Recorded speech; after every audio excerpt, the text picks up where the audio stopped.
തളർന്നു പോകാവുന്ന ചില സാഹചര്യങ്ങളുണ്ട്. അതിൽ പ്രധാനപ്പെട്ട ഒരു കാര്യം, അവർ നല്ല കാര്യങ്ങൾ ചെയ്തതിനെ തെറ്റായി വ്യാഖ്യാനിക്കുമ്പോഴും നന്നായി അറിയാമായിരുന്നിട്ടും മറ്റുള്ളവർ തെറ്റിദ്ധരിപ്പിക്കുമ്പോഴും അപവാദങ്ങളും അപമാനങ്ങളും പറഞ്ഞൊപ്പിക്കുമ്പോഴൊക്കെ നല്ല മനസാക്ഷിയുള്ളവരുടെ മനസാക്ഷിയൊക്കെ വേദനപ്പെടാറുണ്ട്. അങ്ങനെയുള്ള സാഹചര്യത്തിൽ ചിലർ എടുക്കുന്ന തീരുമാനം എങ്ങനെയാണ്, ഞാൻ ഒരു പരിപാടിക്കും ഇനി ഒരു നല്ല കാര്യം ആർക്കും ചെയ്യാൻ പോകുന്നില്ല, ഞാൻ ഒരു സൈഡിൽ കൂടെ എൻ്റെ കാര്യം നോക്കി ഞാൻ പൊക്കോളാം. ചിലർ തീരുമാനിക്കുന്നത് അങ്ങനെയാണ്. ചിലരാണെങ്കിൽ തീരുമാനിക്കുന്നത് ഇനി ഒരു പരിപാടിക്കും ഇല്ലെന്ന് മാത്രമല്ല, ഞാൻ ഇതുവരെ ചെയ്തു ഞാൻ തിരിച്ച് പുറകോട്ട് നടക്കുക, എല്ലാം തിരിച്ചു പറയുക, ഇനി പിന്തിരിഞ്ഞു പോവുക എന്ന് പറയും. വേറെ ചിലരാണെങ്കിൽ മറ്റൊരു തീരുമാനമെടുക്കും, വന്ന എല്ലാ പ്രശ്നങ്ങളെയും പ്രതികാരം ചെയ്യുക, അതിനോട് ശക്തമായി മാനുഷികമായി പ്രതികരിക്കുക. അപ്പം ഇങ്ങനെയൊക്കെയുള്ള സാഹചര്യങ്ങളിൽ കടന്നു പോകുമ്പോൾ എന്താണ് നാം ചെയ്യേണ്ടത്? ഹല്ലേലൂയ. പരിശുദ്ധാത്മാവ് ഇന്ന് തരുന്ന ആലോചന യേശു ക്രിസ്തു എങ്ങനെയാണ് ഇതിനെ നേരിട്ടത്. ലോകത്തിൽ ഏറ്റവും അധികം അംഗീകരിക്കപ്പെട്ട വ്യക്തി, ജനഹൃദയങ്ങളിൽ ചില മനസ്സുകളെ കീഴടക്കിയ വ്യക്തി വേറെ ആരുമല്ല, യേശു ക്രിസ്തുവാണ്.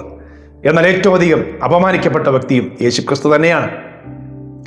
ഏറ്റവും അധികം അംഗീകരിക്കപ്പെട്ട വ്യക്തി തന്നെ ആയിരിക്കുമ്പോൾ തന്നെ ഏറ്റവും അധികം തെറ്റിദ്ധരിക്കപ്പെട്ട വ്യക്തിയും യേശു ക്രിസ്തു തന്നെയാണ്. ഹല്ലേലൂയ. ഏറ്റവും അധികം താഴ്ന്ന് ഇറങ്ങി വന്ന് ശിക്ഷ അനുഭവിച്ച വ്യക്തി യേശുവാണ്. അതുകൊണ്ട് ദൈവം അവനെ ഏറ്റവും ഉയർത്തി. എബ്രായ ലേഖനത്തിലൊരു വാക്യം, യേശു ഇങ്ങനെയുള്ള സാഹചര്യങ്ങളെ നേരിട്ടത് എങ്ങനെയാണെന്ന് അറിയാമോ? 12-ാം അധ്യായം 3-ാം വാക്യം, 2-ാം വാക്യം. തൻ്റെ മുമ്പിൽ വെച്ചിരുന്ന സന്തോഷമോർത്ത് അവൻ അപമാനം അലക്ഷ്യമാക്കി ക്രൂശിനെ സഹിക്കുകയും ദൈവസിംഹാസനത്തിൻ്റെ വലതുഭാഗത്തിരിക്കുകയും ചെയ്തു. 3-ാം വാക്യം, നിങ്ങളുടെ ഉള്ളിൽ ക്ഷീണിച്ചു മടുക്കാതിരിക്കുവാൻ പാപികളാൽ തനിക്ക് നേരിട്ട ഇങ്ങനെയുള്ള വിരോധം സഹിച്ചവനെ ധ്യാനിച്ചു കൊള്ളുവിൻ. ഹല്ലേലൂയ. നിങ്ങളുടെ ഉള്ളിൽ ക്ഷീണം വരും. നിങ്ങളെ ക്ഷീണിപ്പിക്കുന്ന ആളുകൾ എഴുന്നേൽക്കും, സാഹചര്യങ്ങൾ എഴുന്നേൽക്കും. നിങ്ങളെ പ്രോത്സാഹിപ്പിക്കുവാനായി തിരഞ്ഞെടുത്ത ആത്മീയ മേഖലയിൽ നിന്ന് പോലും നിങ്ങളെ തളർത്തിക്കളയാനായി ചിലപ്പോൾ പലരും ശ്രമിച്ചേക്കാം. നിങ്ങളെ നന്നായി സ്നേഹിക്കുമെന്ന് കരുതുന്നവർ നിങ്ങളെ തെറ്റിദ്ധരിച്ച് നിങ്ങളെ ദ്വേഷിച്ചേക്കാം. നിങ്ങൾ പ്രതീക്ഷിക്കാത്ത മേഖലകളിൽ നിന്ന് ശത്രുക്കളായി എഴുന്നേറ്റ് കള്ളക്കഥകൾ പ്രചരിപ്പിക്കുവാനും കള്ള ആരോപണങ്ങൾ ഉണ്ടാക്കുവാനൊക്കെ ശ്രമിച്ചേക്കാം. ഇന്ന് നിങ്ങളോട് പരിശുദ്ധാത്മാവിന്റെ ദൂത്, നിങ്ങൾ പിന്തിരിയരുത്, പുറകോട്ട് നടക്കരുത്, പിന്മാറരുത്. കർത്താവ് പറയുന്നു, ധൈര്യമായി മുന്നോട്ട് പോവുക. ആമേൻ. മുന്നോട്ട് പോവുക. ദൈവം നിങ്ങളുടെ കൂടെയുണ്ട്. ഹല്ലേലൂയ.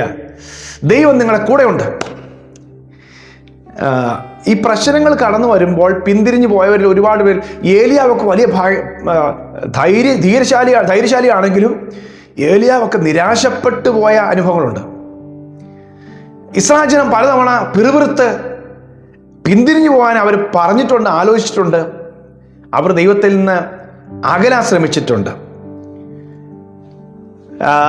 അബ്രഹാമിന്റെ കാലത്ത് സഹോദരപുത്രനായ ലോത്തിന്റെ ഭാര്യ ദൈവം പറഞ്ഞ ഇടത്തേക്ക് ഓടിക്കയറാൻ കഴിയാതെ പിന്തിരിഞ്ഞു നിന്ന് ഉപ്പുതൂണായി ഭവിച്ചിട്ടുണ്ട്.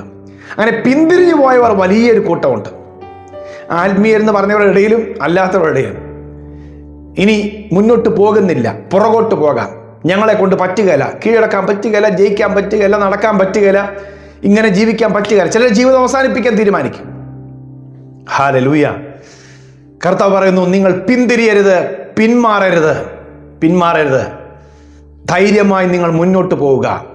നിങ്ങളെ ശക്തീകരിക്കുവാൻ ദൈവം കൂടെയുണ്ട്. ഹല്ലേലൂയ. ആമേൻ. യോശുവയും കാലേബും ഇസ്രായേൽ ജനത്തെ ധൈര്യപ്പെടുത്തിയ കാര്യമാണ്, യഹോവ നമ്മോട് കൂടെ ഉണ്ടെങ്കിൽ അവർ നമുക്ക് ഇരയായിത്തീരും. ദൈവം നമ്മുടെ കൂടെ ഉള്ളത് കൊണ്ട് നാം മുന്നോട്ട് ചെന്നത് കൈവശപ്പെടുത്തുക. ഹല്ലേലൂയ. ആരൊക്കെ അപമാനിക്കട്ടെ, ആരൊക്കെ കളിയാക്കട്ടെ, ആരൊക്കെ ഭീഷണി വാക്ക് പറയട്ടെ, ദൈവം കൂടെ ഉണ്ടെങ്കിൽ നമ്മളതിനെ നേരിടും, ജയിക്കും. അതുതന്നെ ദാവീദും പറഞ്ഞത്. ഗോലിയാത്തൊരു വിഷയമല്ല, ഫെലിസ്ത്യൻ വിഷയമല്ല, ദൈവം കൂടെ ഉണ്ടെങ്കിൽ. ഹല്ലേലൂയ. അപ്പൊ അതാണ് നമ്മുടെ വിഷയം. നോക്കിക്കേ, യേശുവിനെതിരെ വന്ന ആരോപണങ്ങൾ നിങ്ങൾ നോക്കണം. എന്തൊക്കെ ആരോപണമാണ് ആ ദേശത്തെ ജനങ്ങൾ ഉന്നയിച്ചെന്നറിയാമോ? അവിടെ പീലാത്തോസിന് മുമ്പിൽ വരുമ്പോൾ യേശുവിനെ കുറിച്ച് പറയുകയാണ്, അവൻ പള്ളി പൊളിച്ചു കളയുമെന്ന് പറഞ്ഞത് ഞങ്ങൾ കേട്ടു. കൈസർക്ക് കരം കൊടുക്കരുതെന്ന് പറഞ്ഞത് ഞങ്ങൾ കേട്ടു. ഈ രാഷ്ട്രത്തിനെതിരെ പോരാടുവാൻ മറ്റുള്ളവരെ ഉത്സാഹിപ്പിക്കുന്നത് ഞങ്ങൾ കേട്ടു. എന്ന് വേണ്ട, മന്ദിരം പള്ളി പൊളിക്കരുത്. ചുരുക്കത്തിൽ യേശു ഒരു രാജ്യദ്രോഹിയാണെന്നുള്ള രീതിയിൽ ഒരുപാട് കാര്യങ്ങൾ പ്രചരിപ്പിച്ചു. ഇനി ഈ പറഞ്ഞ കാര്യങ്ങൾക്കെല്ലാം സാമ്യത വരുന്ന കാര്യങ്ങൾ യേശു പറഞ്ഞിട്ടുണ്ട്. പക്ഷെ ഇതല്ല യേശു പറഞ്ഞത്. ഹല്ലേലൂയ. കൈസർക്കുള്ളത് കൈസർക്ക് കൊടുക്കാൻ തന്നെ യേശു പറഞ്ഞുള്ളൂ. പള്ളി ഈ മന്ദിരം പൊളിപ്പിനെന്ന് പറഞ്ഞാൽ അവൻ്റെ ശരീരത്തെക്കുറിച്ച് യേശു പറഞ്ഞു. 3 ദിവസം കൊണ്ട് പണിയുമെന്ന് പറഞ്ഞു. ഇങ്ങനെ തെറ്റിദ്ധരിപ്പിക്കുകയാണ് ആളുകൾ, തെറ്റിദ്ധരിപ്പിക്കുക. ഹല്ലേലൂയ. എത്രയോ പേരാണ് നല്ല കാര്യങ്ങൾ ചെയ്യുമ്പോൾ മറ്റുള്ളവർ തെറ്റിദ്ധരിപ്പിച്ച്, അവരുടെ സാമ്രാജ്യത്തിനെതിരെ ഭീഷണി ഉണ്ടാകുമ്പോൾ നല്ല കാര്യം ചെയ്തവരെ തെറ്റിദ്ധരിപ്പിച്ച് പരാജയപ്പെടുത്താൻ നോക്കിയ ശക്തികൾ എത്ര പേരാ നമ്മുടെ നാട്ടിലും ഈ ഭാരതത്തിലും ഒക്കെ. നമ്മൾ നോക്കിയോ, എത്രയോ വിധ്വംസക ശക്തികളാണ് നന്മ പ്രവർത്തിച്ചവരുടെ നന്മകളെ മുടക്കി തടസ്സപ്പെടുത്തി അവരുടെ സാമ്രാജ്യം കെട്ടിപ്പടുത്താൻ ശ്രമിച്ചിട്ടുള്ളത്. പക്ഷെ അതൊന്നും നിലനിൽക്കുകയില്ല. പീലാത്തോസോ യഹൂദന്മാരോ മഹാപുരോഹിതന്മാരോ ഇനി ആരൊക്കെ അസൂയപ്പെട്ട് എഴുന്നേറ്റാലും യേശുവിൻ്റെ രാജ്യത്തെ തകർക്കാൻ പറ്റിയില്ല. ആരൊക്കെ തകർക്കാൻ നോക്കി അവർക്ക് തകർന്നു. യേശു അവൻ സ്നേഹം കൊണ്ടും സഹിഷ്ണുത കൊണ്ടും സത്യം കൊണ്ടും പണിത രാജ്യം ഇന്ന് ലോകമെമ്പാടും വളർന്ന് പടർന്ന് പന്തലിച്ചിരിക്കുകയാണ്. അതിനെ കീഴടക്കുവാൻ ആയുധങ്ങൾ ഉപയോഗിച്ചാണ് ഇന്ന് ആളുകൾ ശ്രമിക്കുന്നത്. പക്ഷെ അതും പരാജയപ്പെടും. ഹല്ലേലൂയ. പ്രിയമുള്ളവരെ, നാം സത്യത്തിൻ്റെ പാതയിൽ നിൽക്കുന്നു. ആരും പരാജയപ്പെടുത്താൻ സത്യം സമ്മതിക്കില്ല. സത്യമാണോ? ആമേൻ. അത് ദൈവത്തിൻ്റെ പുത്രനാണ്. യേശു പറഞ്ഞു, ഞാനാണ് സത്യം. യേശുവിനെ പരാജയപ്പെടുത്താൻ ആർക്കും പറ്റില്ല. നിങ്ങളിലുള്ളവൻ ലോകത്തുള്ളവനേക്കാൾ വലിയവനാകുന്നു. ഹല്ലേലൂയ. ആമേൻ. അതുകൊണ്ട് പിന്തിരിയണ്ട, ധൈര്യമായി മുന്നോട്ട് പോകുക. പറയുന്നവർ പറയട്ടെ, കുറ്റപ്പെടുന്നവർ കുറ്റപ്പെടുത്തട്ടെ. നിങ്ങൾ ദൈവത്തിൻ്റെ പക്ഷത്ത് നിൽക്കുന്നെങ്കിൽ, നിങ്ങൾ ദൈവത്തിൻ്റെ വചനമനുസരിക്കുന്നെങ്കിൽ, നിങ്ങൾ ദൈവത്തെയാണ് ആശ്രയിക്കുന്നെങ്കിൽ ധൈര്യമായി മുന്നോട്ട് പോകുക. ദൈവം നിങ്ങളുടെ പക്ഷത്തുണ്ട്. ദൈവം എൻ്റെ കൂടെ ഉണ്ട്, ഞാൻ കുലുങ്ങിയില്ല. മനുഷ്യരെന്നോട് എന്ത് ചെയ്യും? ദാവീദ് പറയുകയാണ്. ഹല്ലേലൂയ. എബ്രായ ലേഖനം 11-ാം അധ്യായം 15-ാം വാക്യത്തിൽ എഴുതിയിരിക്കുന്നു. വിശ്വാസ വീരന്മാരെ കുറിച്ച് പറയുക, അവർ വിട്ടുപോകുന്നതിനെ ഓർത്തിരുന്നെങ്കിൽ മടങ്ങിപ്പോകാൻ അവസരം ഉണ്ടായിരുന്നു. പക്ഷെ അവരോ അധികം നല്ലതിനെ, സ്വർഗീയമായതിനെ തന്നെ കാംക്ഷിച്ചിരുന്നു. നാം സ്റ്റെപ്പ് വച്ചിരിക്കുന്നത് സ്വർഗീയമായ വഴിയിലേക്കാണ്. നാം കാത്തിരിക്കുന്ന കർത്താവിനെയാണ്. നാം നിൽക്കുന്നത് ദൈവത്തിൻ്റെ നീതിയുടെ വഴിയിലാണ്. നമ്മളെ തകർക്കുവാൻ ആരൊക്കെ ശ്രമിച്ചാലും തകരില്ല.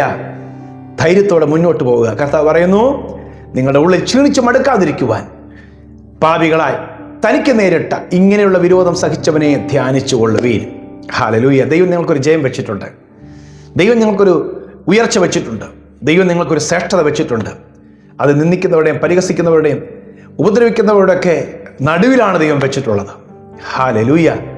ആമേൻ. ആ യെരൂശലേമിൽ യേശുവിനെ ക്രൂശിച്ച അതേ സ്ഥലത്ത്, അവനെ അടക്കി അതേ കല്ലറയിൽ അവൻ ഉയർത്തെഴുന്നേറ്റു. ഹല്ലേലൂയ.